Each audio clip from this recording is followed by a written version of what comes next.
মুসলমান, লক্ষ্য করে দেখেন হযরত সাদ ইবনে আবি ওয়াক্কাস রাদিয়াল্লাহু তাআলা আনহু ৩০,০০০ সৈনিক নিয়ে রাতের অন্ধকারে দাজলা নদীতে ঝাঁপ দিয়েছিলেন। ৩০,০০০ সৈনিক নিয়ে ঘোড়ার পিঠে সওয়ার হয়ে দাজলা নদীতে ঝাঁপ দিয়েছিলেন নদী পার হওয়ার জন্য। আমার বন্ধুরা, নদীতে ঝাঁপ দিলেন তো নদীর মধ্যে সাঁতরাইবে, ঘোড়াগুলো সাঁতার কাটবে, কিন্তু হযরত সাদ ইবনে আবি ওয়াক্কাস রাদিয়াল্লাহু তাআলা আনহু বলেন, আমরা টের পাই আমাদের যুদ্ধের ঘোড়া পাকা রাস্তার উপর দিয়ে যেন দৌড়াইতে আসে। সবগুলো জবান একটু খুললেন, কারণ জবানটা কিন্তু আপনার না, এটা কার দেওয়া? আলাম নাজআল লাহু আইনাইন ওয়া লিসানান ওয়া শাফাতাইন।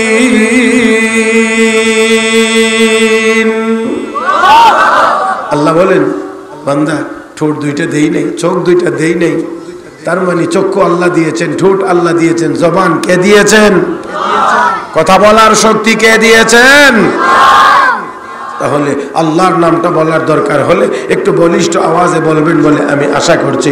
মুহতারাম হাজিরিন, মসজিদের পাশে মসজিদের উদ্যোগেই আজকের এই মাহফিলের আয়োজন। কথা বলেন ঠিক কিনা? তাহলে এই মসজিদ পৃথিবীর সবচাইতে দামি জায়গার নাম, সবচেয়ে দামি জায়গার নাম হলো মসজিদ। মুহতারাম হাজিরিন, শুধু তা না, আমি আরেকটি কথা আপনাদের সামনে বলি, আশা করি যদি বুঝেন তাহলে অবশ্যই একটু ভালো আওয়াজে কোনো কিছু বলার দরকার হলে বলবেন। সবচেয়ে দামি জায়গার নাম মসজিদ, সবচেয়ে শান্তির জায়গার নাম মসজিদ। এত আসতে বললেন? আমার ভাইয়েরা, এই মসজিদ আমরা ছেড়ে দেওয়ার কারণেই আজকে আমরা পদে পদে, কদমে কদমে, ঘরে বাহিরে, হাটে বাজারে, ব্যক্তিগত জীবনে, পারিবারিক জীবনে, রাষ্ট্রীয় জীবনে, এমনকি আন্তর্জাতিক জীবনে আজ আমরা শান্তি হারিয়েছি, অশান্তির মধ্যে ডুবে আছি। কারণ যেখানে গেলে শান্তি পাওয়া যায় সেখানে আমরা যাই না, আমরা অন্য জায়গায় অন্য পদ্ধতিতে শান্তি তালাশ করি। মনে করি রাস্তায় মিছিল করলে শান্তি পাওয়া যাবে, মনে করি জাতিসংঘের অধিবেশনে জোরালো ভাষণ দিতে পারলে মনে হয় শান্তি পাওয়া যাবে, মনে করি অনেক টাকার মালিক হতে পারলে মনে হয় শান্তি পাওয়া যাবে, মনে করি অনেক বড় চেয়ারের মালিক হলে মনে হয় শান্তি পাওয়া যাবে। আসলে কোথাও শান্তির কোনো লেশ মাত্রও নাই, বিন্দু পরিমাণ কোনো শান্তির ব্যবস্থা নাই। শান্তি আছে একমাত্র আল্লাহর ঘর মসজিদের ভিতরে, শান্তি আছে আল্লাহর ইবাদতের ভিতরে। আমি এই জন্য একটা সহজ কথা বলে থাকি, মসজিদের কোন ওয়ালের মধ্যে লেখা আছে ধূমপান নিষেধ? এই পর্যন্ত দেখছেন কোন মসজিদের ওয়ালে লেখা যে ধূমপান নিষেধ, এখানে কেউ ধূমপান করবেন না? এই কথা কোনো মসজিদে লেখা নাই। কিন্তু মসজিদের ভিতরে গিয়ে কেউ ধূমপান করে? কয় না। মসজিদের ভিতরে গিয়ে কেউ বিড়ি টানে? টানে না, অথচ লেখা নাই। কিন্তু দুনিয়ার যত জায়গায় গিয়ে দেখবেন লেখা আছে, এখানে আরো বেশি চলে। কথা কয় না। স্বয়ং সিগারেটের প্যাকেটের মধ্যেই লেখা আছে ধূমপান স্বাস্থ্যের জন্য উপকারী। কয় না তো কইবেন তো আপনারা, ধূমপান স্বাস্থ্যের জন্য উপকারী, ক্ষতিকর, তারপরেও কেউ ফিরে না। যেই ডাক্তার চিকিৎসা করে রোগীর, আর ধমক দেয়, আর যদি বিড়ি খাবেন তাহলে আমি আপনার চিকিৎসা করব না, ধমক দিয়ে ডাক্তার নিজেই বিড়ি টান দেয়।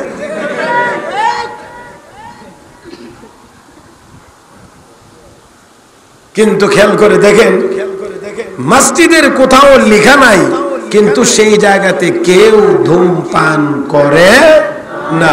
তাহলে বুঝতে হবে যে এখানে কিছু লিখতে হয় না, এটা অটো, এখানে গেলেই সবাই পরিবর্তন হয়ে যায়, সবাই পরিবর্তন হয়ে যায়। এখানে ধনী দরিদ্র নির্বিশেষে, বড় ছোট, আমার ভাইরা, নেতা কর্মী, যত যা আছে সবাই যখন এই মসজিদের ভিতরে প্রবেশ করে তখন কাহারও মধ্যে কোনো পার্থক্য থাকে না। কারণ ধনীও যা, গরিবও তা।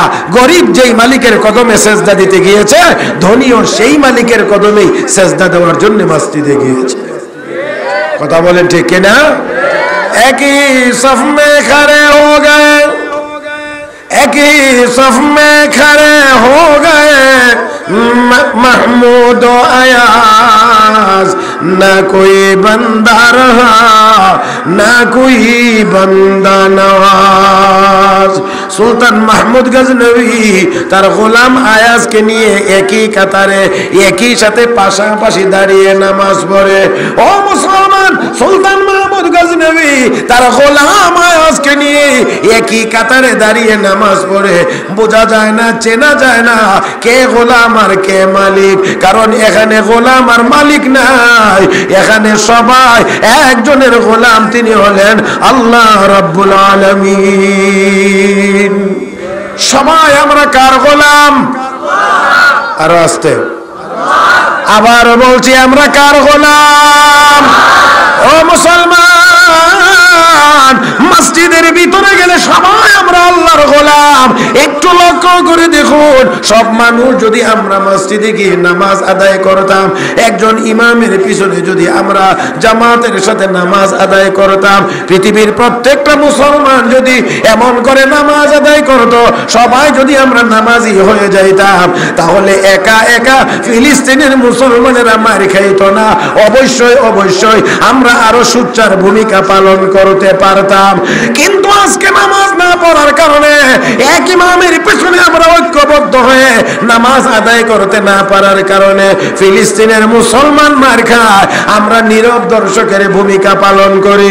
সেই জন্য আমি বলি, 57টি মুসলিমদের যদি আজ ঐক্যবদ্ধভাবে দাঁড়িয়ে যদি একটি ঘোষণা দেয়, ফিলিস্তিনের নিরপরাধ মুসলমানের উপরে অন্যায়ভাবে কেন হামলা, যদি হামলা বন্ধ না হয়, আমরা 57টি মুসলিম দেশের মুসলমানেরা ঐক্যবদ্ধ হয়ে তোমাদের বিরুদ্ধে ময়দানে ঝাঁপিয়ে পড়ব। আমার মনে হয় এক ঘোষণার দ্বারাই মুসলমানদের উপরে নির্যাতন বন্ধ হয়ে যাবে। কিন্তু দুর্ভাগ্য আমাদের, আমরা এই কথাটা আজ মুসলমান সবাই মিলে বলতে পারি না। যেটুকু বলি উপরে উপরে, এটাও অন্তরের কথা না, এটা তারা ভালো করে বুঝে। আরে তারা একটু সামান্য কিছু কথাবার্তা তো বলবেই, কোনো অসুবিধা নাই, এতে আমাদের কোনো সমস্যা হবে না, আমরা আমাদের হামলা চালাইতেই পারবো। আমার ভাইয়েরা, আমার বন্ধুরা, তাই আসুন বলছি, আজকে আমাদের সময় এসেছে মুসলমান ঐক্যবদ্ধ হয়ে ময়দানে নামা, ঐক্যবদ্ধ হয়ে কথা বলা। আর এই ঐক্য ততক্ষণ হবে না যতক্ষণ পর্যন্ত ইমামের পিছনে গিয়ে ঐক্যবদ্ধভাবে নামাজ আদায় করতে পারবো না। কথা বলেন। এই জায়গা, এই মসজিদ সবচেয়ে দামি জায়গা, আর মসজিদেরই উদ্যোগে মাহফিল, মসজিদেরই একেবারে কাছে, মসজিদের সামনে। মুহতারাম হাজিরিন, এমন একটি বরকতময় মাহফিল, বরকতময় জায়গায় আমরা এসেছি, আসতে পেরেছি। আল্লাহ আমাকে আপনাকে আসার সুযোগ দিয়েছেন। আমি আবারও জিজ্ঞেস করি, বেজার না খুশি? মহব্বতের সাথে সবাই বলি আলহামদুলিল্লাহ।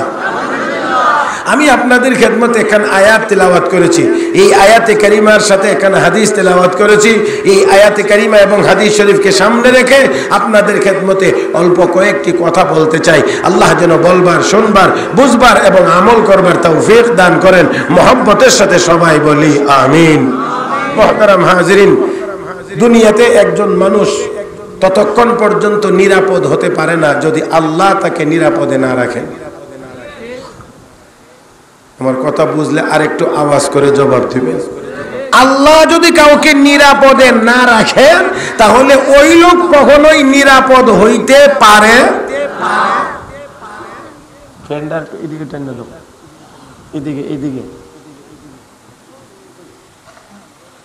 ঠিক আছে। আল্লাহ যদি কাউকে নিরাপদে না রাখে, তাহলে কেউ নিরাপদ হতে পারে না। আর আল্লাহ যদি কাউকে নিরাপদে রাখে, তাহলে তার নিরাপত্তা কেউ নষ্টও করতে পারে না। আর আসতে বলেন। খুব সহজে বোঝার জন্য আমি আপনাদেরকে দেখাই আল্লাহ রাব্বুল আলামিন কেমন ব্যবস্থা করেন, একটু খেয়াল করেন। নবী করিম সাল্লাল্লাহু আলাইহি ওয়াসাল্লাম,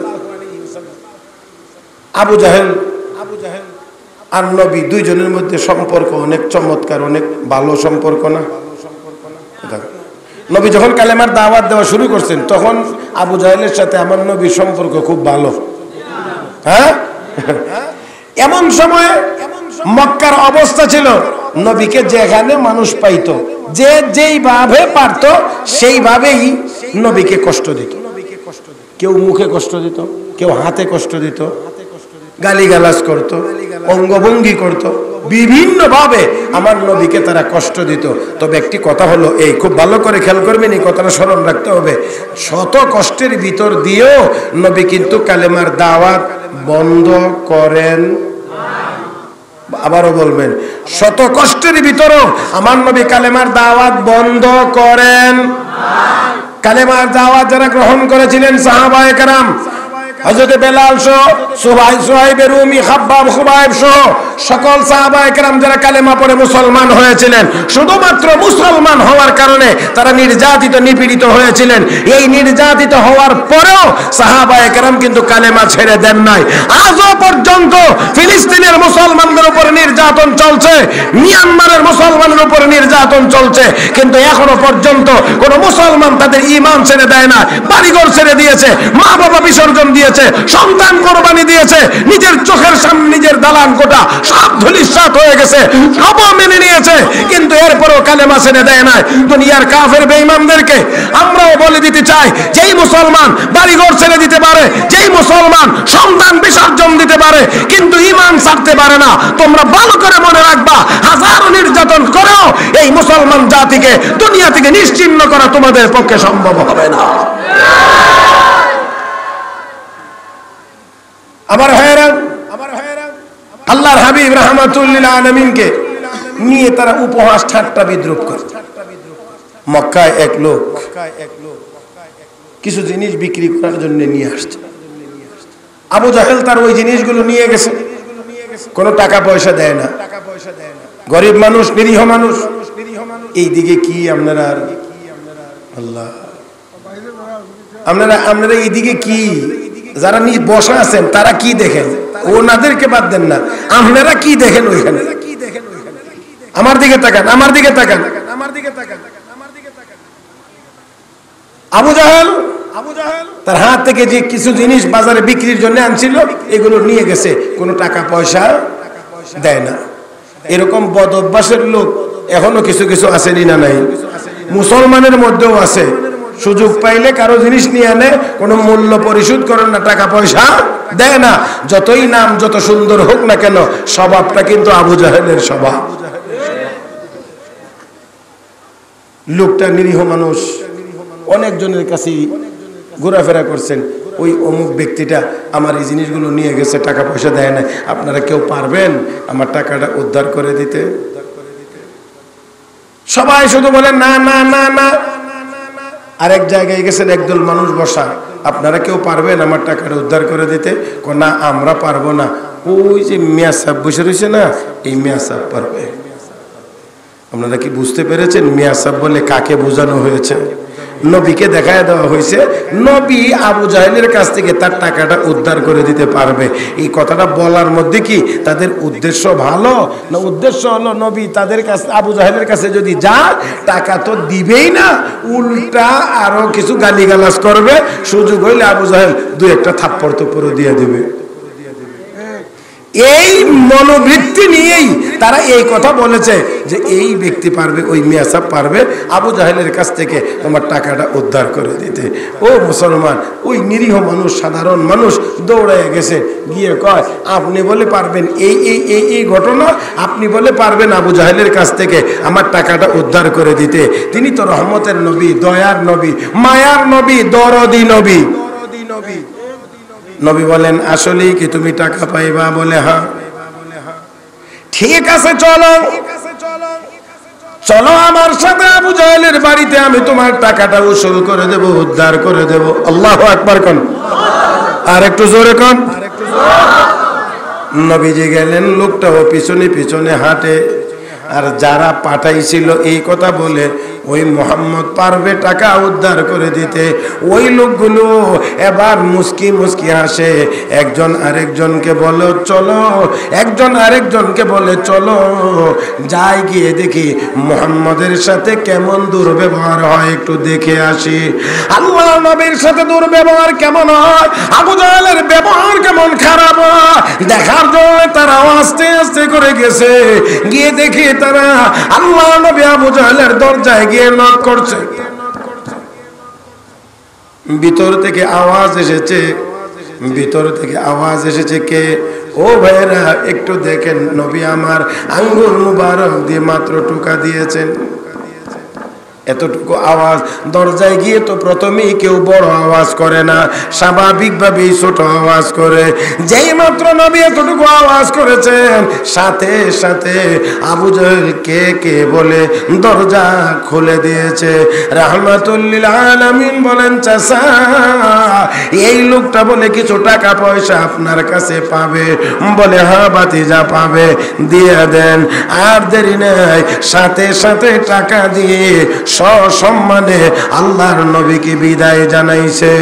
এবার মুসলমান আপনারা একটু চিন্তা করে বলুন, যে লোকগুলো গিয়েছিল আমার নবীর সাথে কেমন দুর্ব্যবহার করে, এই দুর্ব্যবহার দেখার জন্য এখন তাদের কাছে কেমন লাগে? ভালো লাগে না খারাপ লাগে? অবশ্যই খারাপ লাগবে। এবার একজন আর একজনকে বলতে আছে, হায় হায় এই কি কারবার হয়ে গেল।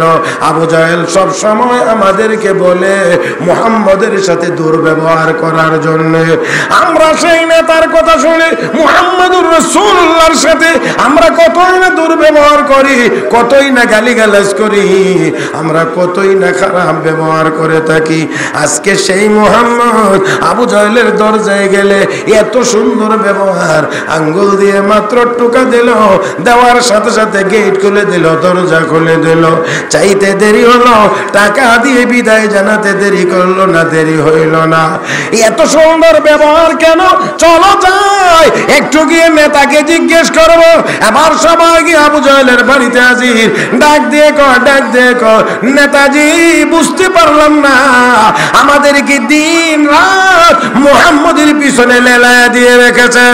যেখানে পাও সেখানেই গালি দাও, যেখানে পাও সেখানেই নির্যাতন করো, যেখানে পাও সেখানেই দুর্ব্যবহার করো।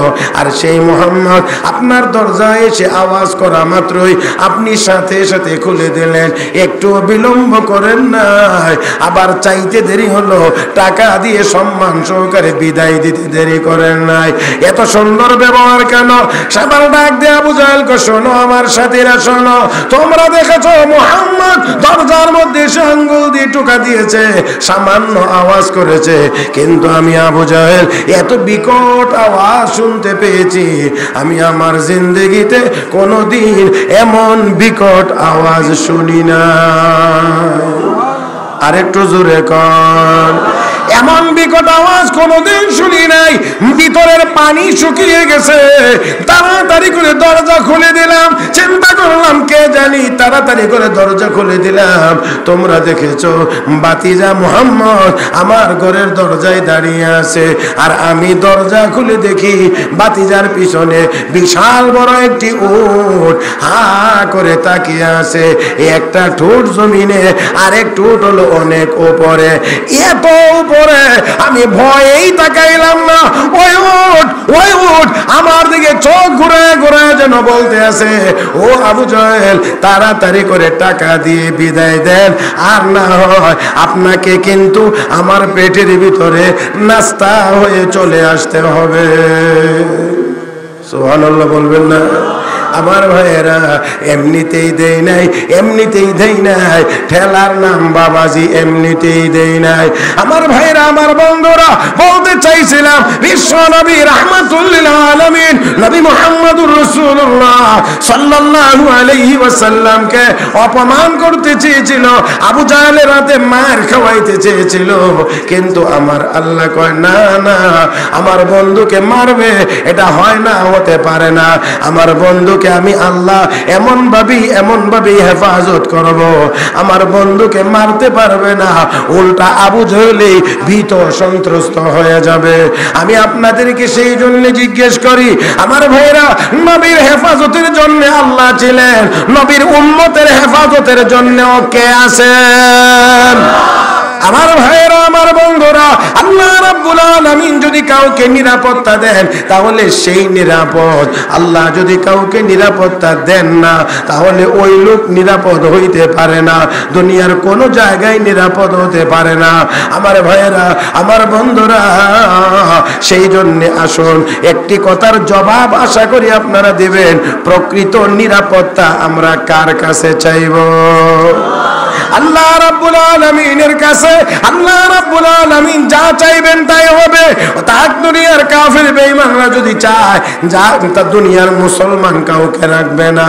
আমার আল্লাহ যদি চান মুসলমান থাকবে তাহলে ওই মুসলমানের কোনো ক্ষতি কেউ করতে পারবে না। আমাদের কারো ইচ্ছা চূড়ান্ত বাস্তবায়ন হবে না, আর আল্লাহ যা চাইবেন তাই চূড়ান্তভাবে বাস্তবায়িত হবে। আল্লাহ রাব্বুল আলামিন বলেন, ওয়া تشاءون إلا أن يشاء الله رب العالمين। একেবারে ঠান্ডা, আপনারা নীরব কেন জানি আজকে, মানে আপনাদের চেহারা সুরতেও বোঝা যায় কেমন জানি নরম নরম নরম। এত নরম হলে তো হয় না, এখন তো গরম হওয়ার সময়। এখন নরম হওয়ার সময় না, গরম হওয়ার সময়। মুসলমান নির্বিচারে হত্যা করা হচ্ছে, আর আমি আর আপনি এখনো নীরব নীরব নীরব। এই নীরবতা আমাদেরকে ভাঙতেই হবে। যতদিন পর্যন্ত ভাঙতে পারবো না ততদিন পর্যন্ত আমাদের সুদিন ফিরেও আসবে না। আল্লাহ আমাদের সবাইকে বুঝার তৌফিক দান করুন, সবাই বলি আমিন। তাহলে প্রকৃত অর্থে আমাদেরকে নিরাপত্তা কে দিবেন?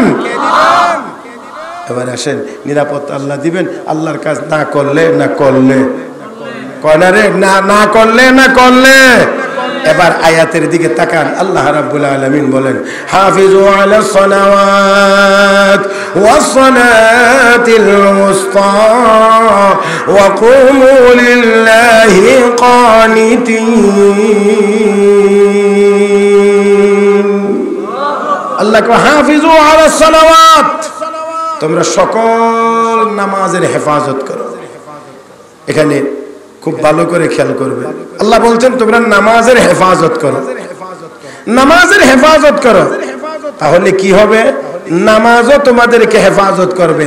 হাফাজা ইউহাফিজু মুহাফাজাতান, একে অপরকে হেফাজত করা, মানে তুমি হেফাজত করবা নামাজকে, নামাজ হেফাজত করবে তোমাকে। কথা বুঝতে পারছেন? আমার এই কথা বুঝছেন আপনারা? আমি আর আপনি নামাজের হেফাজত করব, নামাজ আমাকে আপনাকে হেফাজত করবেন। মুহতারাম হাজিরিন, তার মানে হলো নামাজ কার জন্য? সব জবানে বলেন, নামাজ কার জন্য? তাহলে নামাজ যদি কেউ পড়ে তাহলে নামাজ যে আল্লাহর জন্য, সেই আল্লাহ আমাদেরকে হেফাজত করবেন। মুহতারাম হাজিরিন, এজন্য আল্লাহ বলেন তোমরা নামাজের হেফাজত করো, নামাজও তোমার হেফাজত করবে, নামাজও তোমার হেফাজত করবে।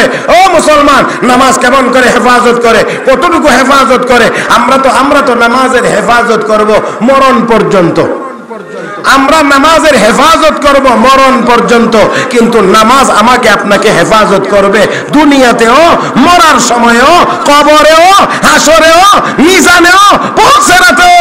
জাহান্নাম থেকে নামাজ আপনাকে আমাকে হেফাজত করে জান্নাতে পৌঁছায় দেবে। জাহান্নাম থেকে হেফাজত করে নামাজ কোথায় পৌঁছায় দেবেন? জান্নাতে। তাহলে আমাদেরকে হেফাজত করতে হবে নামাজ, কিন্তু আজকে আমরা নামাজের হেফাজত করি না। মুহতারাম হাজিরিন, মসজিদের এত কাছে, শুধু তা না, আরো শুনলে অবাক হবেন, অনেক মিস্ত্রি আছে দেখবেন মসজিদের ভিতরে কাজ করে, কিন্তু আজান দিলে এ বাইরে জায়গা। মনে হয় আমি বুঝাইতে পারছি না।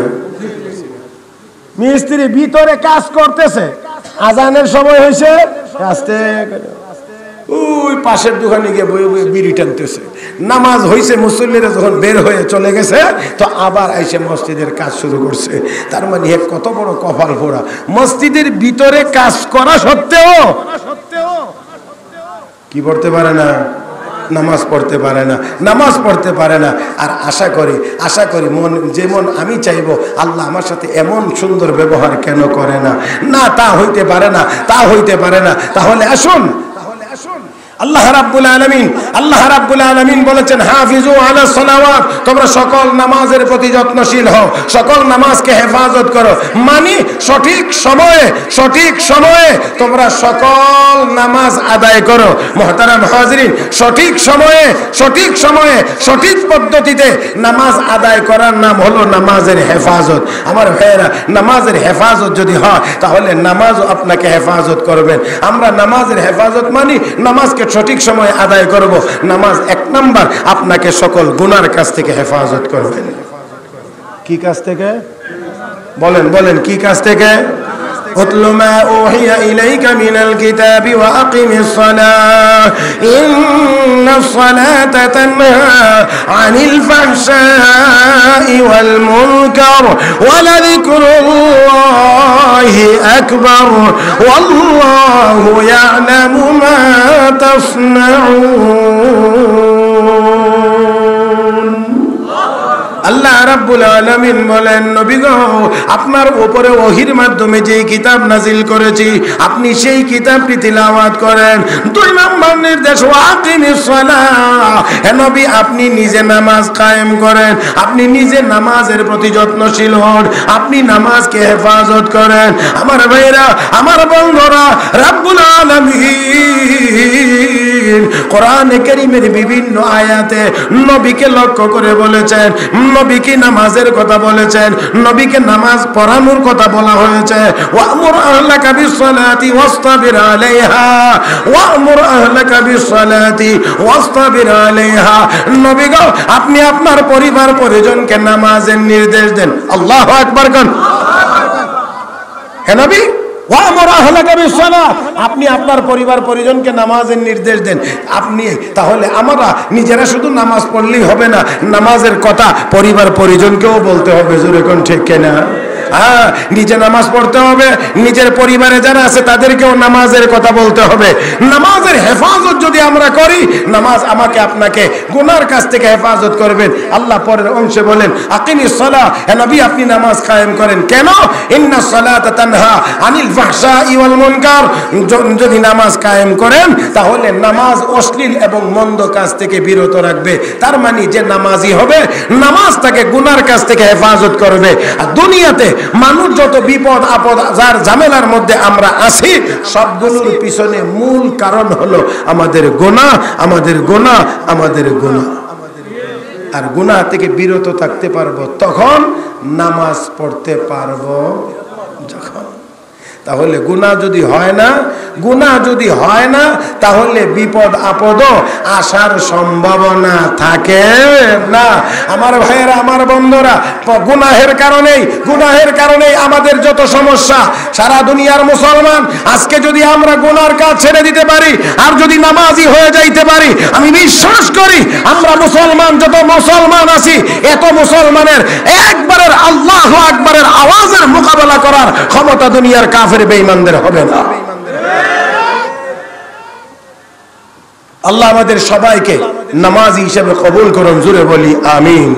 শুধু মসজিদের উদ্যোগে মাহফিল করাইলেই হবে না, মসজিদের সামনে বসে শুধুমাত্র বয়ান শুনলেই হবে না, নামাজও পড়তে হবে। আজকে এখান থেকে আমরা নিয়ত করব যে ইনশাআল্লাহ আমরা 5 ওয়াক্ত নামাজ আদায় করব।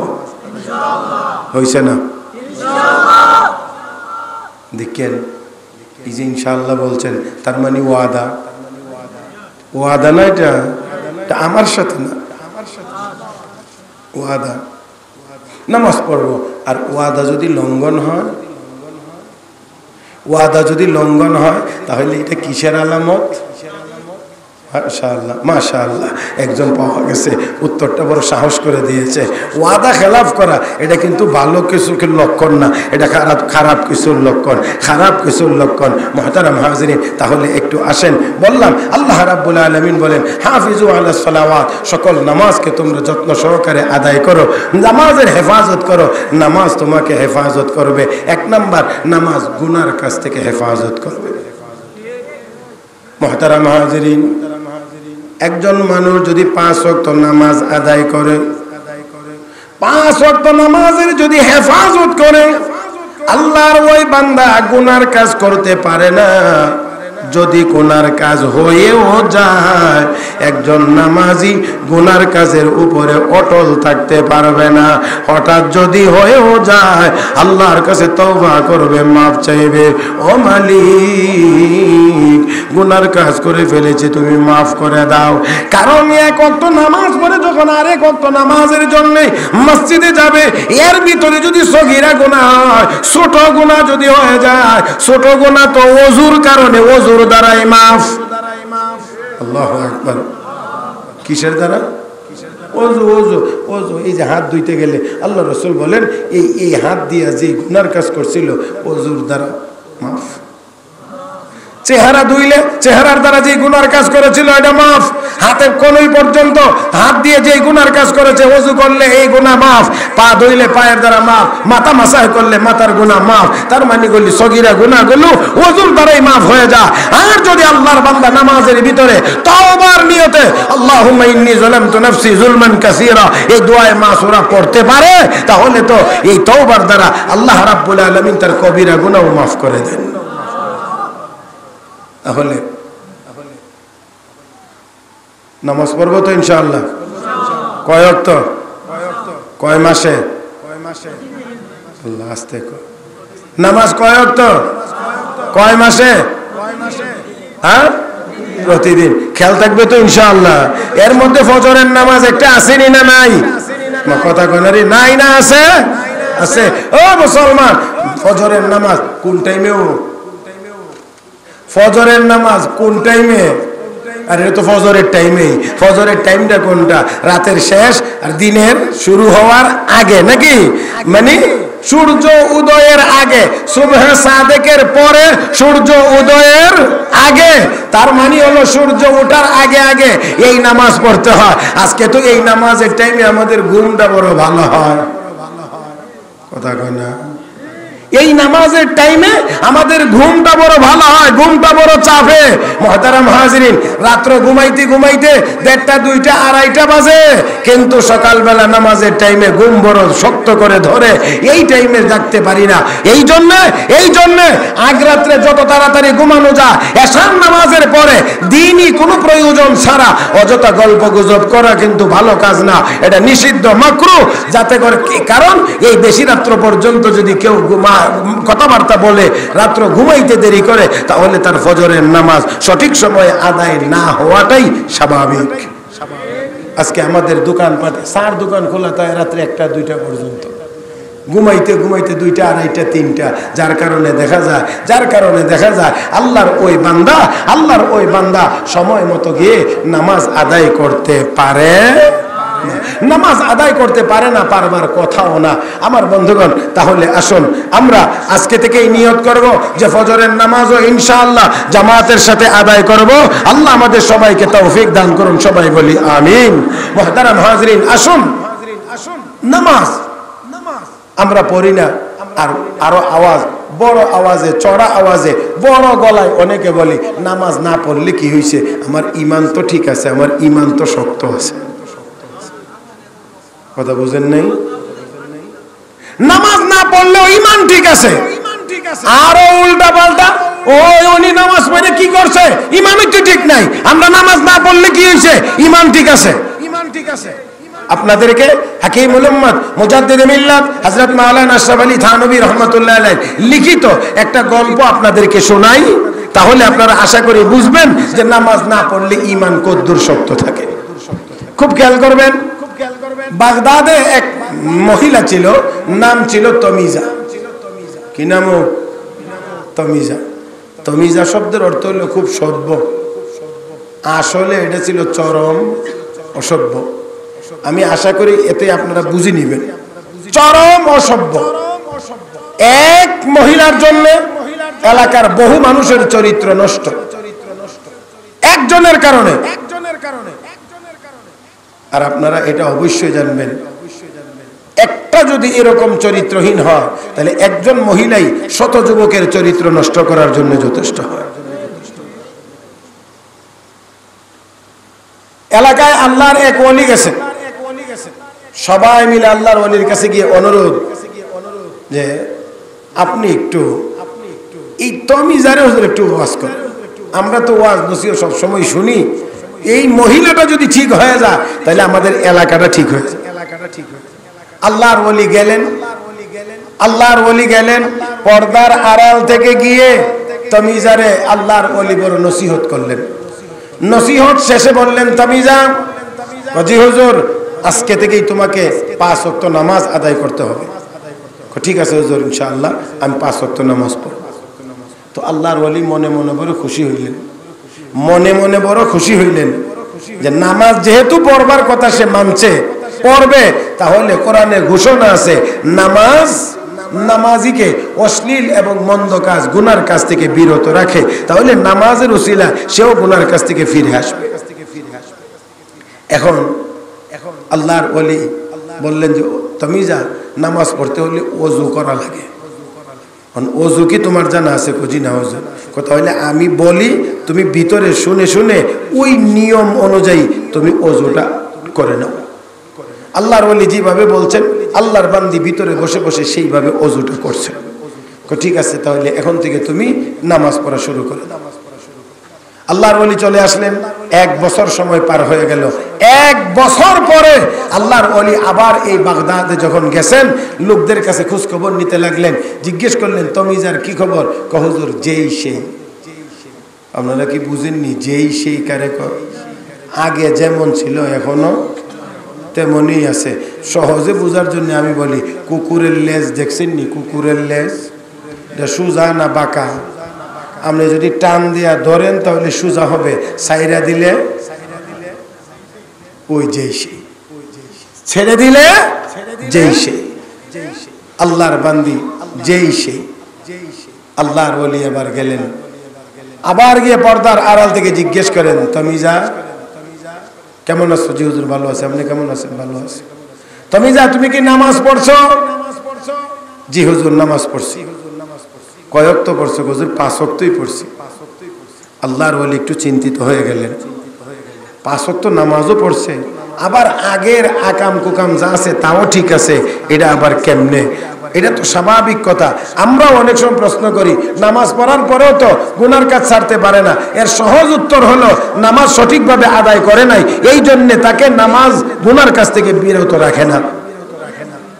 আল্লাহর ওলিও চিন্তা করলেন, নিশ্চয়ই তার কোনো না কোনো জায়গাতে, নামাজের কোনো না কোনো জায়গায় ত্রুটি আছে। এই জন্য আল্লাহর ওলি একটু চিন্তা করে জিজ্ঞেস করলেন, তমিজা, নামাজ যে পড়ছো, ওযু ঠিক মতো করছিলা কিনা? এবার একটু খেয়াল করে শুনেন। তমিজাকে, হুজুর কেন, গত বছর যে ওযুটা করাইয়া দিয়ে গেছিলেন সেই ওযুটা কি ভেঙে গেছে? আল্লাহ, আপনারা কি আছেন মাঠে না নাই? গত বছর যে ওযুটা করায় দিয়ে গেছিলেন সেই ওযুটা কি ভেঙে গেছে? আল্লাহর ওলি এবার বুঝতে পারছেন তো আপনারা, 1 বছরের আকাম কোকামেও মহিলার ওযু ভাঙে নাই। কত মজবুত ওযু! ওই মহিলার ওযু যেমন শক্ত, আমাদের সমাজের যারা কয় নামাজ না পড়লেও আমাদের ঈমান শক্ত, ওই তমিজার ওযু শক্ত আর তাদের ঈমান শক্ত, এক কোয়ালিটির শক্ত। আরো জোরে বলতে হবে। قال رسول الله صلى الله عليه وسلم الصلاة عماد الدين من أقام الصلاة فقد أقام الدين ومن تركها فقد هدم الدين الله নবী বলেন, উম্মত, 5 ওয়াক্ত নামাজ হলো দ্বীনের খুঁটি, দ্বীনের পিলার খুঁটি। মান আকামাস সালাতা ফাকাদ আকামাদ দ্বীন, যেই ব্যক্তি নামাজ কায়েম করলো, নামাজ আদায় করলো, সে দ্বীনের খুঁটিকে মজবুত করলো। ওয়া মান তারাকা ফাকাদ হাদামাদ দ্বীন, আল্লাহ নবী বলেন, উম্মত রে, যেই ব্যক্তি নামাজ ছেড়ে দিল সে দ্বীনের খুঁটিকে ভেঙে দিল। আমার ভাইয়েরা, আমার নবী বলেন যে নামাজ পড়লো না সে দ্বীনের পিলার স্তম্ভকে ভেঙে ফেলে দিল। আর উম্মত কয়, নামাজ না পড়লেও আমার ঈমান বড় শক্ত আছে। আমার ভাইয়েরা, আমার বন্ধুরা, নামাজ না পড়লে কারো ঈমান মজবুত হইতে পারে না, নামাজ না পড়লে ঈমান মজবুত হইতে পারে না। এই জন্য আমার নবী, দ্বীনের নবী, বিশ্ব নবী রাহমাতুল লিল আলামিন নির্দেশ দিয়ে বলেন রে উম্মতেরা, তোমাদের সন্তানরা যখন 7 বছর বয়সে গিয়ে পা রাখে তখনই তাদেরকে তোমরা নামাজের হুকুম করো।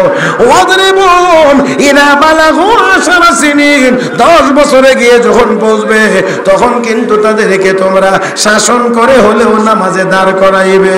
এটা মা বাবার দায়িত্ব। 10 বছর হয়ে গেলে তাকে শাসন করে হলেও নামাজের জন্য দাঁড় করাবে। আমার ভাইরা, আমার বন্ধুরা, তাই আসল বলছিলাম, নামাজ যদি কেউ না পড়ে তার ঈমান মজবুত হইতে পারে না। অন্য এক হাদিসে আল্লাহর নবী বলেন, ইসলামের ভিতরে নামাজের অবস্থান হলো দেহের মধ্যে মাথাটা যেমন, ইসলামের ভিতরে নামাজ হলো তেমন। মাথা না থাকলে যেমন দেহটা চলতে পারে না, অচল, ওই মানুষটা জিন্দা থাকতে পারে না, মুর্দা। যেই ব্যক্তির নামাজ নাই ওই ব্যক্তিরও ইসলামের মাথা নাই। ও মুসলমান, আল্লাহ রাব্বুল আলামিন বলেন, হাফিজু আলাস সালাওয়াত, তোমরা 5 ওয়াক্ত নামাজ, সকল নামাজের হেফাজত করো। তার মানে নামাজ সঠিকভাবে আদায় করো।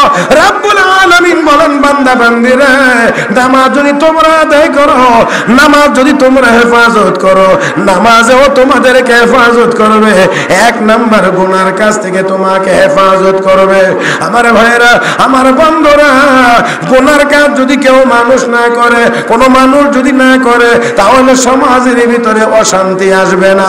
আজকে যত কারণে আমাদের অশান্তি, যেমন ধরেন চুরি করে অনেকে, চুরি করাটা তো কোনো সওয়াবের কাজ না, গুনার কাজ।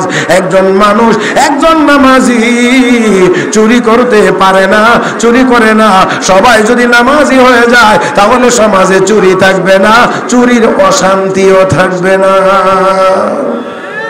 আমাদের দোকানের ভিতরে দোকানদার নিজে আছে, কর্মচারী আছে, এরপরেও সিসি ক্যামেরা আছে, তারপরেও কাস্টমার সেজে গিয়ে আর আসতে কোন ঠিক। দোকানদার নিজেও আছে, কর্মচারী আছে, সিসি ক্যামেরা আছে, তারপরেও ঢুকাইলা। আল্লাহ, আমার কথায় কথা মনে পড়ে গেছে। এক লোক দোকানদারি করে, তো দোকানদারি করে একা একা মসজিদে গিয়ে নামাজ পড়ার আর তেমন বেশি সুযোগ হয় না। নামাজের সময় হইলে বড় জোর নিজে এখানে অজু টজু করে দোকানের ভিতরেই, তখন অজু করে আইসে, হাত মুখ পরিষ্কার, এখন নামাজ পড়বে। এমন সময় তার ওই এক বাতিজা আইছে তেল নেওয়ার জন্য, তেল বোতল নিয়ে আইছে। এসে চাচা, আদাসের তেল দেন। আদাসের বুঝেন তো? হ্যাঁ, আমাদের আঞ্চলিক ভাষা এটা রেখো আজের, আদাসের, এটা রেখো আজের। যাক, আমরা আজের না বুঝেন, আদাসের তো বুঝে। এখন বেচারার কাছে চাচা আদাসের তেল দেন। চাচা কয়, ভাতিজা অজুটা কই রাইছি, এখন আমি আর হাতটা বড়াইতাম না, আমি নমাজ খার হয়ে যাই। চাচ, তুমি ভাতিজা মাইপা আদাসের লয়ে যাবো। আপনার কি একটু বুঝেন, যেই লোক নামাজের টাইমে মসজিদে যাইতে পারে না, দোকানেই নামাজ পড়ে, এই বেচারা নামাজে দাঁড়াইবে আর আপনি তেল মাপবেন, বেড়া যে 2-4 বার চাইবে না, এমন গ্যারান্টি আছে? কিন্তু ওই বুকা বাতিজা মনে মনে ভাবছে চাচা নামাজে 2 লিটার বোতল হুরাডুই বইরা লাইতেছে। আচ্ছা বলেন তো, আদাসের তেল কি 2 লিটার বোতল হুরাটা ভরে? এখন পুরাটা ভইরেই বেচারা ভাবতেছে যে নামাজে থাকতে থাকতেই নিয়ে যাব। এখন এই বেটা নামাজের ভিতর থেকেই দেখতেছে যে আদাসের নাম দিয়ে কি কারবার করতে আছে। এবার যখন বাইরে যাইতেছে, তাড়াতাড়ি করে সালাম ফিরাই গিয়া বোতল তাফা দিয়া ধরে কো, ভাতিজা এত তেল আদাসের না। আপনারা বুঝছেন কিনা জানি আমার কথা। ভাতিজা এত তেল আদাসের না, মানে আদাসের তেল এতটি হয় না, আরো অনেক কম। এবার চিন্তা করেন যে আমাদের অবস্থাটা কোথায়, আমাদের অবস্থা কোথায় গিয়ে দাঁড়াইছে। ও মুসলমান, ও মুসলমান, মুসলমান যে হবে সে আবার চুরি করে কেন? মুসলমান যে হবে সে আবার চুরি করবে কেমনে? 5 ওয়াক্ত নামাজ যেই ব্যক্তি পড়বে সেই ব্যক্তি চুরি করতে পারে না। আর মসজিদে যে জুতা চুরি হয় এটা কোনো মুসল্লি বা নামাজি চুরি করে না, এটা চোর নামাজির সুরত ধরে গিয়ে মসজিদের ভিতরে জুতা চুরি করে। আর একটু জোরে কোন ঠিক কিনা? আল্লাহ আমাদের সবাইকে বুঝার তৌফিক দান করুন, সবাই বলি আমিন। আমার এতক্ষণের আজকের এই সবটা কথাই মূলত নামাজ সংক্রান্ত।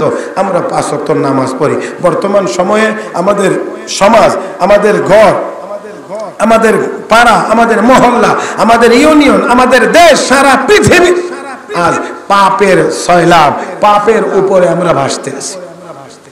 দিন রাত 24 ঘন্টার ভিতরে এমন সময় খুব কম যায় যেই সময়ে আমাদের দ্বারা গুনার কাজ হয়, গুনার কাজ হয় না। শুইতে গেলে, ঘুমাইতে গেলে টেলিভিশন, এখন আবার টেলিভিশনও লাগে না কারণ মোবাইল শরীফ সামনে আছে। শুইতে গেলে, ঘুমাইতে গেলে সেখানেও গুনার কাজ, সেখানেও গুনার কাজ। ভাইয়েরা, তাহলে গুনাহ থেকে বাঁচাইবে নামাজ। আল্লাহ রাব্বুল আলামিন বলেন, ইন্নাস সালাতা তানহা আনিল ফাহশাই ওয়াল মুনকার, নিশ্চয় নামাজ নামাজিকে অপরাধ থেকে, গুনার কাজ থেকে ফিরিয়ে রাখবে। নামাজ যে 5 ওয়াক্ত পড়বে এই লোক চুরি করতে যাইতে পারে না, ডাকাতি করার জন্য যাইতে পারে না। প্রকৃত যে নামাজ আদায় করবে ওই আল্লাহর বান্দা কোনদিন কলমের খোঁচা মেরে ঘুষ খাইতে পারবে, ওই ব্যক্তি সুদ খাইতে পারবে না। তাহলে আসেন, আল্লাহ রাব্বুল আলামিন বলেন তোমরা নামাজের হেফাজত করো, নামাজও তোমাকে হেফাজত করবে। 1 নাম্বার হলো নামাজ আমাকে আপনাকে গুনার কাছ থেকে হেফাজত করবে। এরা মুসলমান, যতক্ষণ পর্যন্ত আমরা গুনার কাজ ছেড়ে দিতে না পারবো ততক্ষণ পর্যন্ত আমরা পরিপূর্ণ মুমিন হতে পারবো না। আল্লাহর সাহায্য আমরা পাইব না, আল্লাহর সাহায্য আমরা পাইব না। ও মুসলমান, লক্ষ্য করে দেখেন, হযরত সাদ ইবনে আবি ওয়াক্কাস রাদিয়াল্লাহু তাআলা আনহু 30,000 সৈনিক নিয়ে রাতের অন্ধকারে দাজলা নদীতে ঝাঁপ দিয়েছিলেন। 30,000 সৈনিক নিয়ে ঘোড়ার পিঠে সওয়ার হয়ে দাজলা নদীতে ঝাঁপ দিয়েছিলেন নদী পার হওয়ার জন্য। আমার বন্ধুরা, নদীতে ঝাঁপ দিলেন তো নদীর মধ্যে সাঁতরাইবে, ঘোড়াগুলো সাঁতার কাটবে, কিন্তু হযরত সাদ ইবনে আবি ওয়াক্কাস রাদিয়াল্লাহু তাআলা বলেন আমরা টের পাই আমাদের যুদ্ধের ঘোড়া পাকা রাস্তার উপর দিয়ে যেন দৌড়াইতে আসে। কিও বসো বসো বসো বসো। এই যারাই আসে তারার দিকে যদি আপনারা তাকায়া থাকেন তো আমি আইলাম কোন কামে? আমি তো বসে আছি, একটু আমারে দেখতেন। এরাও তো আপনারা রই, এখনো দেখতে পারবেন, পরেও দেখতে পারবেন, কালকেও দেখতে পারবেন, পরশুও দেখতে পারবেন। মানে কেউ আসলেই যদি আপনারা ওইমুখী হন তো আমি কোনমুখী হয়ে কথা বলবো? একটু দয়া করে আমার দিকে তাকায় বাকি কথাগুলো শুনেন, সময় বেশি নাই। এর আমার পরও উলামায়ে কেরাম আছেন, ওনারা বয়ান করবেন ইনশাআল্লাহ। আমি অল্প সময়ের মধ্যে আমার কথাগুলো শেষ করে দেব। আমার ভাইয়েরা, হযরত সাদ ইবনে আবি ওয়াক্কাস রাদিয়াল্লাহু তাআলা আনহু যুদ্ধের ঘোড়া নিয়ে রাতের অন্ধকারে নদী পার হওয়ার জন্য খরস্রোতা নদীতে ঝাঁপ দিয়েছিলেন। আমার ভাইয়েরা, যুদ্ধের ঘোড়া পানিতে সাঁতার কাটে না, যেন পাকা রাস্তার উপর দিয়ে যুদ্ধের ঘোড়া দৌড়াইতে আছে। আল্লাহ রাব্বুল আলামিন এমন ভাবে রাস্তা করে দিয়েছেন, দৌড়াইতে আছে। নদীর ওই পারে কাফের বেঈমানদের লক্ষ লক্ষ সৈন্যের সমাবেশ। সাহাবায়ে কেরাম, মুসলমান সৈনিকেরা যুদ্ধের ঘোড়া যখন পানির উপর দিয়ে দৌড়িয়ে যায়, নদী ওই পার হয়ে যাওয়ার আগে আগে, নদী পার হওয়ার আগে আগে আল্লাহ কাফের বেঈমানদেরকে পরাজিত করে দিয়েছেন। মুসলমানের গলায় আল্লাহ বিজয়ের মালা পরাইয়া দিয়েছেন। কারণ যুদ্ধের ঘোড়া নিয়ে দৌড়ে উপর দিয়া ওই দিকের সৈন্যরা দেখে কয়, ওরে বাবা রে, এটি তো মানুষ না রে, এটি মনে কোনো দেব দানব হবে। আবার পানির উপর দিয়ে ঘোড়া দৌড়ায় কেমন? পানির উপর দিয়ে ঘোড়া দৌড়ায় কেমন করে? হযরত সাদ ইবনে আবি ওয়াক্কাস রাদিয়াল্লাহু তাআলা আনহুকে বলা হয়েছিল যে আপনি যে এই 30,000 সৈনিক নিয়ে রাতের অন্ধকারে আপনি এই নদীতে ঝাঁপ দেওয়ার সিদ্ধান্ত নিলেন, আপনার কি একটু ভয় হয় নাই? একটু ভয় লাগে নাই? একসাথে এতগুলো মানুষ পানিতে ঝাঁপ দিলে সাঁতরাইতে সাঁতরাইতে লাগতে এক দুইজন, 2-4জন, 5জন মরে যাওয়ার কথা, কিন্তু আপনি এত বড় সাহস কেমন করে করলেন? তখন তিনি জবাব দিয়েছিলেন যে আমি এই নদীতে ঝাঁপ দেওয়ার সিদ্ধান্ত দেওয়ার আগে আমার 30,000 সৈনিকের চেহারার উপরে চোখ বুলাইয়া দেখলাম একজনের চেহারার মধ্যেও গুনাহের কোনো কালো দাগ দেখা যায় না। আর একটু মহব্বতের সাথে বলেন সুবহানাল্লাহ। হযরত সাদ ইবনে আবি ওয়াক্কাস রাদিয়াল্লাহু তাআলা আনহু সাধারণ কোন সাহাবী না, আশারায়ে মুবাশশারা 10 জন সাহাবীকে নবী একসাথে জান্নাতের সার্টিফিকেট দিয়েছিলেন। সেই 10 জনের একজন হযরত সাদ ইবনে আবি ওয়াক্কাস। উহুদের যুদ্ধে, যেই যুদ্ধে মুসলমানদের একটু বিপর্যয় নেমে এসেছিল, সেই সময় হযরত সাদ ইবনে আবি ওয়াক্কাস নবীর পক্ষ হয়ে কাফের বেঈমানদের দিকে একা একজন ব্যক্তি 1000 তীর নিক্ষেপ করেছিলেন। আর আল্লাহর নবী এই কথা শুনে হযরত সাদ ইবনে আবি ওয়াক্কাসকে বলেছিলেন, হে সাদ, দুনিয়ার সকল মানুষ তাদের মাতা পিতাকে আমার কদমে কোরবানি দেয়, আর তোমার আজকের এই বীরত্বের কারণে আমি বিশ্ব নবী আমার মা বাবাকে তোমার কদমে কোরবানি দিলাম। সেই ব্যক্তি হযরত সাদ ইবনে আবি ওয়াক্কাস রাদিয়াল্লাহু তাআলা আনহু এবার গেছেন নদীর ওই পারে। থাকার দরকার হয়েছে জঙ্গলের ভিতরে থাকতে হবে, জঙ্গলের ভিতরে থাকতে হবে। এখন জঙ্গলের ভিতরে অনেক প্রাণী আছে, বিষাক্ত প্রাণী আছে, হিংস্র প্রাণী আছে। এই জন্য হযরত সাদ ইবনে আবি ওয়াক্কাস জঙ্গলের কাছে একটা মঞ্চ তৈরি করলেন, যেই মঞ্চে দাঁড়ায় তিনি ভাষণ দিবেন। চিৎকার মেরে একবার বলেন তো দেখি আল্লাহু আকবার। মঞ্চ তৈরি করবেন, আর ওই মঞ্চে দাঁড়িয়ে তিনি জঙ্গলের ভিতরে বসবাসকারী প্রাণীদের উদ্দেশ্যে ভাষণ দিবেন। মানুষ ভাষণ দিবে, শুনবে কারা? জঙ্গলের প্রাণীরা। আহা, ও মুসলমান, একটু কি সেই কথা আমাদের স্মরণ পড়ে না যে আমরা মুসলমান কোন জাতির নাম, যাদের জবানের ভিতরে এত পাওয়ার।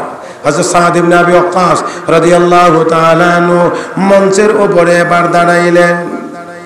দাঁড়াইয়া তিনি ঘোষণা দিলেন, জঙ্গলে বসবাসকারী প্রাণীরা, তোমরা ভালো করে শোনো, আমার ঘোষণাটা শোনো।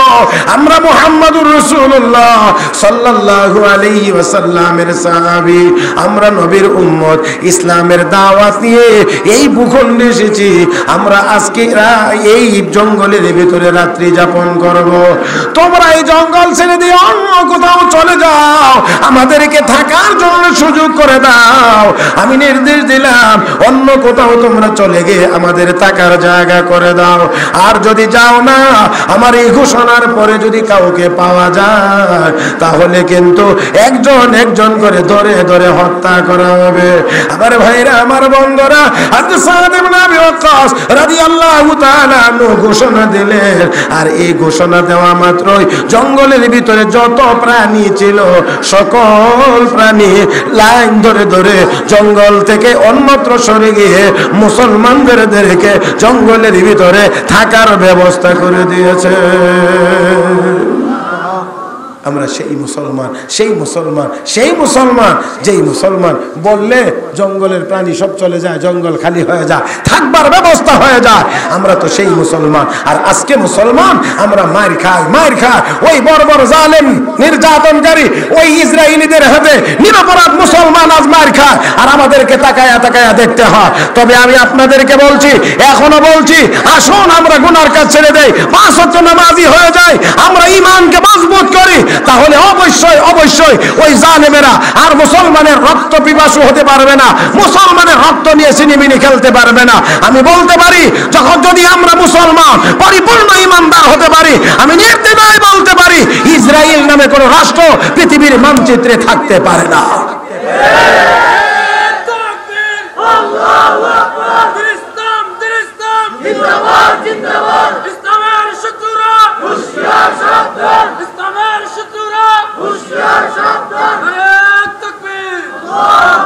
মাশাআল্লাহ, মাত্র নি এই আনলিমিটেড কোনো কাজ চলবে না। জি জি, না না না, এই বহুদূর। মুহতারাম হাজিরিন, 10 মিনিট যেন মনে থাকে। জি জি, এরপরে আর চলবে না, না আসার আগ পর্যন্ত এটা আমি পারবো না, এটা মানি না। 10 মিনিট মানছি, কিন্তু আসার আগ পর্যন্ত এই কথার কোনো নির্দিষ্ট সীমা রেখা নাই। অতএব এই দায়িত্ব আমি নিতে পারবো না। মুহতারাম হাজিরিন, আসুন আসুন। এতক্ষণ পরে যাও একটা তাকবীর একজনে দিছিল, আপনারা যে আল্লাহু আকবার কয়ে জবাব দিছেন, মোটামুটি বোঝা যায় যে 2-3 মাস যাবত আপনারা রোজা রাখতেছেন। এরকমই মনে হয়েছে আর কি। আমি আবারও বলছি, একটু কি আল্লাহু আকবার ভালোভাবে আওয়াজ করে আমরা কি একটু তাকবীর দিয়ে আমাদের ঈমানটাকে আরেকটু শক্তিশালী করতে পারিনি না পারি না? ইনশাআল্লাহর আওয়াজ হয়েছে না? পারিনি না পারি না? বলেন একটু আওয়াজ করে, জমিন কার? আসমান কার? আমরা কার? তাহলে আল্লাহর নামটা উচ্চারণ করবো আস্তে না জোরে? রেডি? এবার হোক।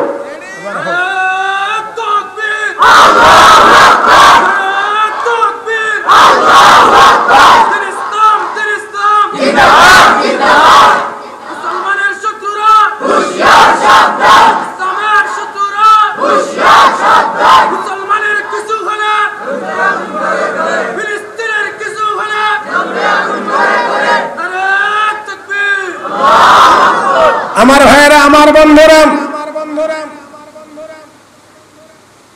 আল্লাহু আকবার, এটা তো আমাদের হাতিয়ার। এটা যদি প্রয়োজন হয় তাহলে আস্তে না, এটা অনেক জোরেই বলতে হবে। এটা জোরে বলাটাই আমাদের ঈমানের দাবি। আল্লাহ আমাদের সবাইকে তৌফিক দান করুন। সবাই বলি আমিন, আর জোরে বলি আমিন। আল্লাহ রাব্বুল আলামিন বলেন, হাফিজু আলাস সালাওয়াত ওয়াস সালাতিল উসতা ওয়া কুমু লিল্লাহি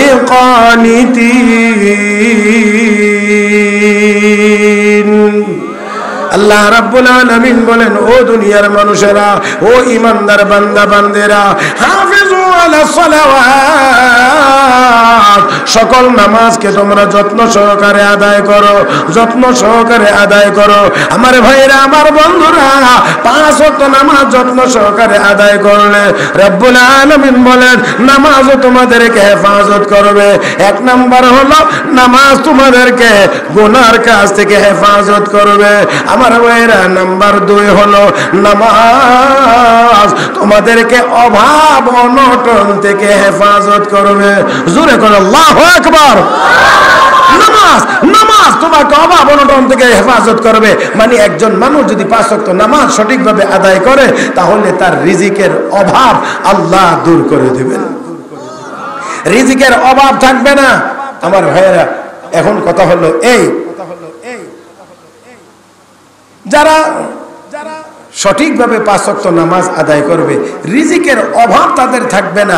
এই কথাটাও আমাদের ভালো করে বুঝতে হবে। এর অর্থ এই না কোটি কোটি টাকার মালিক হবে, বিশাল বড় অ্যাপার্টমেন্ট হবে, বড় বিল্ডিং এর মালিক হবে, এমন না।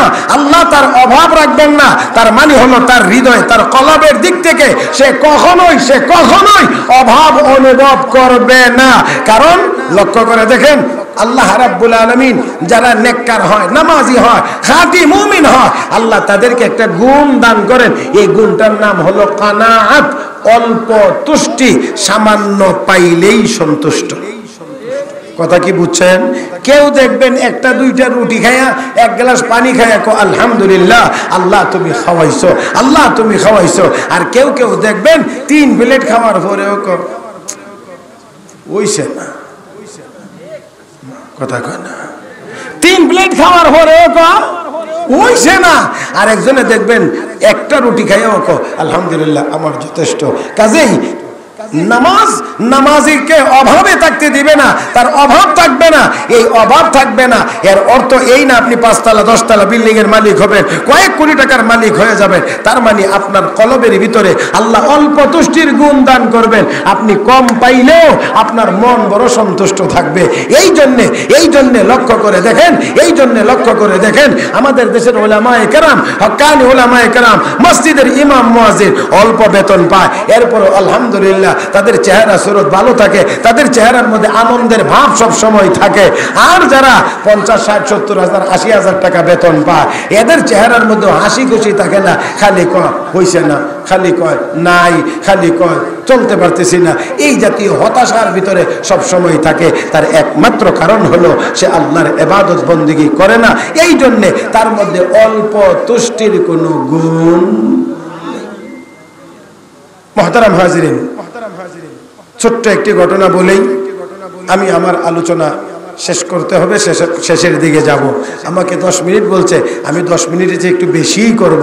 এরপরেও আমার কথা শেষ করতে গিয়ে যদি যেতটুকু সময় বেশি লাগে, এই বেশির পরেও যদি পরের বক্তা এসে না পান, তাহলে আর আমার কিছু করার থাকবে না। মুহতারাম হাজরিন, বাদশাহ কিরমানি আফগানিস্তানের এক বড় শাসক ছিলেন, বড় বাদশাহ ছিলেন, বড় আল্লাহর ওলিও ছিলেন,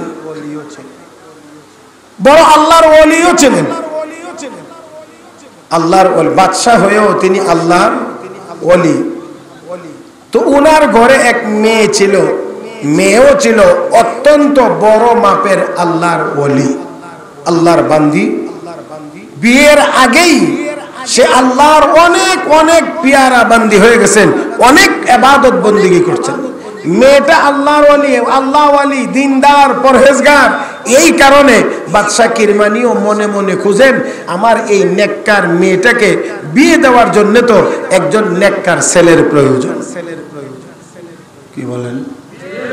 যেহেতু মেয়ে নেককার, একটা ছেলে, নেককার ছেলে দেখে বিয়ে দিতে হবে। এই জন্য মনে মনে খুঁজেন যে একটা নেককার ছেলে কোথায় পাওয়া যায়।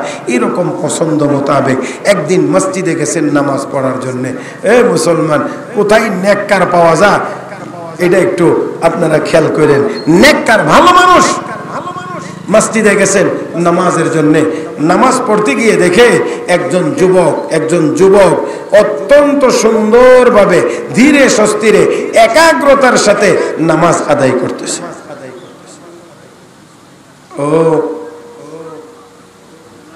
একাগ্রতার সাথে নামাজ আদায় করতে আছে।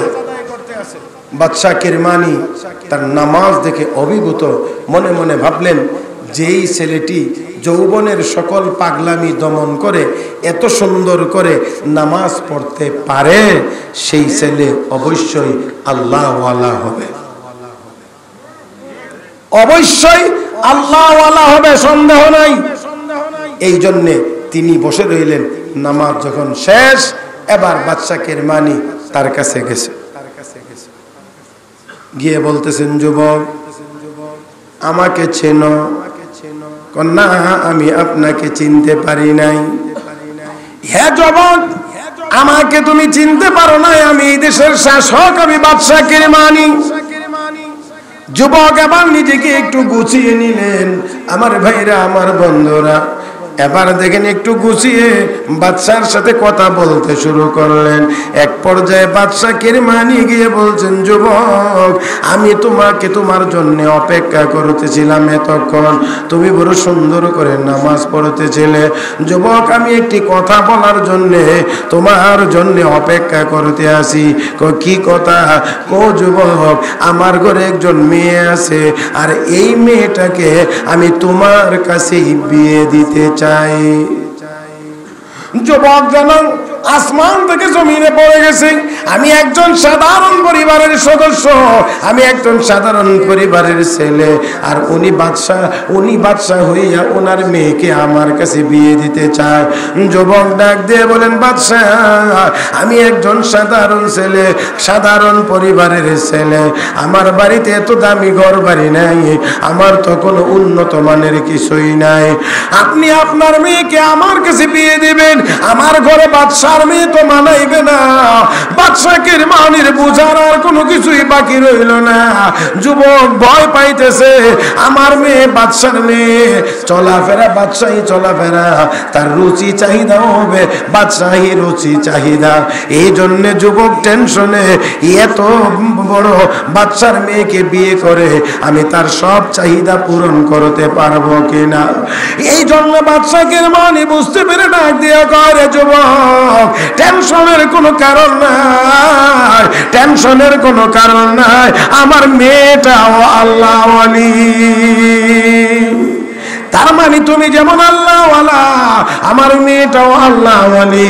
আর মেয়ে আল্লাহওয়ালি যদি হয়, তাহলে তার চাহিদা কম হয়। কি হয়? চাহিদা কম হয়।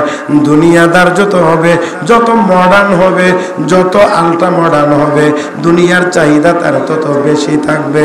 ও মুসলমান, দেখেন লক্ষ্য করে, আল্লাহর ওয়ালি বাদশাহের মালিক যুবক, টেনশনের কোনো কারণ নাই, আমার মেয়েটাও আল্লাহ ওয়ালি। যাও যুবক, তুমি বাড়িতে যাও, তোমার আত্মীয় স্বজনকে নিয়ে বোঝায়া মসজিদে চলে আসো। আমি আমার মেয়ের কাছে গিয়ে বিয়ের ইজিন নিয়ে আমিও মসজিদে চলে আসব, মসজিদেই বিয়েটা হয়ে যাবে। আমার ভাইয়েরা, আমার বন্ধুরা, যুবক বাড়িতে চলে গেছেন, বাদশাও তার বাড়িতে চলে গেছেন। যুবক গিয়ে সবাইকে বুঝাইয়া মসজিদে নিয়ে এসেছেন। বাদশা বাড়িতে গিয়ে তার মেয়েকে বলতে আছেন, মা গো, ও মা, তোমার স্বামী হিসাবে আমি একজন ছেলেকে পছন্দ করেছি, ছেলেটা বড় আল্লাহওয়ালা, তুমি কি বলো, তোমার কি মতামত? মেয়ে ডাক দেখো, আব্বা, যদি আল্লাহওয়ালা হয় তাহলে আমার কোনো আপত্তি নাই। সুবহানাল্লাহ বলবেন না? কি হইলে আপত্তি নাই? আল্লাহওয়ালা হইলে আপত্তি নাই। আর এখন তো আল্লাহওয়ালা হইলেই সব আপত্তি।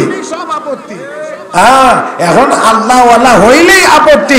মুহতারাম হাজিরিন, মেয়ে কো, আব্বা, যদি আল্লাহওয়ালা হয় আমার কোনো আপত্তি নাই। ইজিন নিয়ে চলে এসেছে, মসজিদে এসে বিয়ে হয়েছে। এবার দামান বেটারে কয়, তোমার ঘরটা, তোমার রুমটা যেমনই আছে এটাকে একটু সুন্দর করে গুছাও, আমি আমার মেয়েটাকে সাজিয়ে তোমার হুজরায় পাঠাইয়া দিতেছি। বেচারা বাদশার মেয়েকে বিয়ে করছে, মনে কিছু আনন্দ আছে না? এবার গেছে, সুন্দর করে নিজের ঘরটা সাজাইছেন, যতটুকু আছে ততটুকুর ভিতরে নিজের সামর্থ্য অনুযায়ী সুন্দর করে গুছাইছেন। তারপরে অতটা বাদশার বাড়ির মতো না।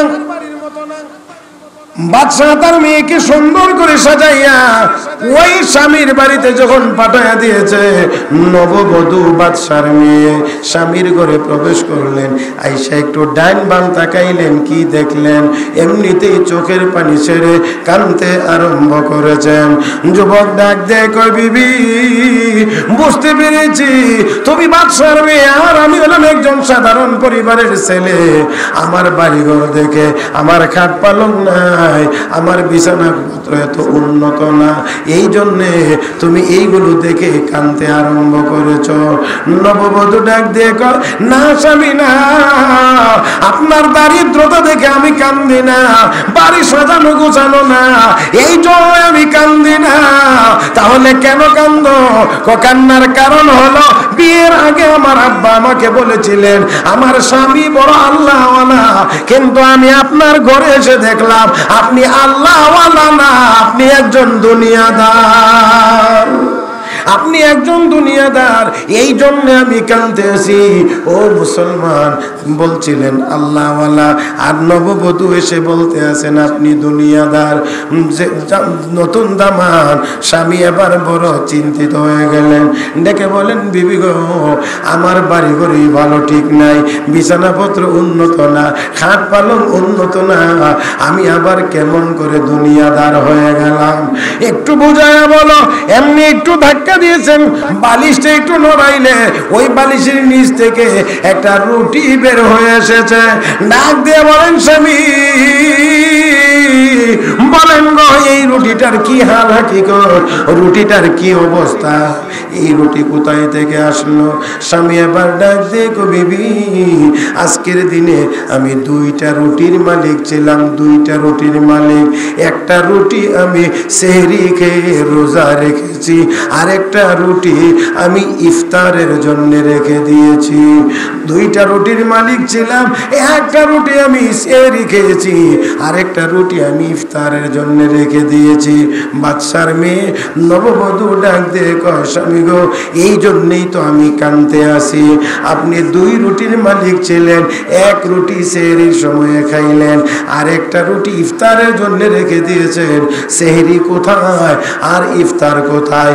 2টার মাঝখানে 12, 13, 14 ঘন্টা সময়ের ব্যবধান। আপনি রোজা রাখলেন, সেহরি খাইলেন, ইফতারের জন্য আগেই রুটি রেখে দিয়েছেন, এত বড় লম্বা সময়, তাতে করে বোঝা যায় ইফতারের আগে মরবার কোনো প্রস্তুতি আপনার কাছে নাই। আল্লাহু আকবার। মরণের কোনো প্রস্তুতি আপনার কাছে নাই। যদি থাকতো তাহলে আপনি তো 15 ঘন্টা পরে 14 ঘন্টা পরে ইফতারের সময় আসবে, ওই সময়ে কি খাইবেন আগেই তা রেডি করে রেখে দিতেন না।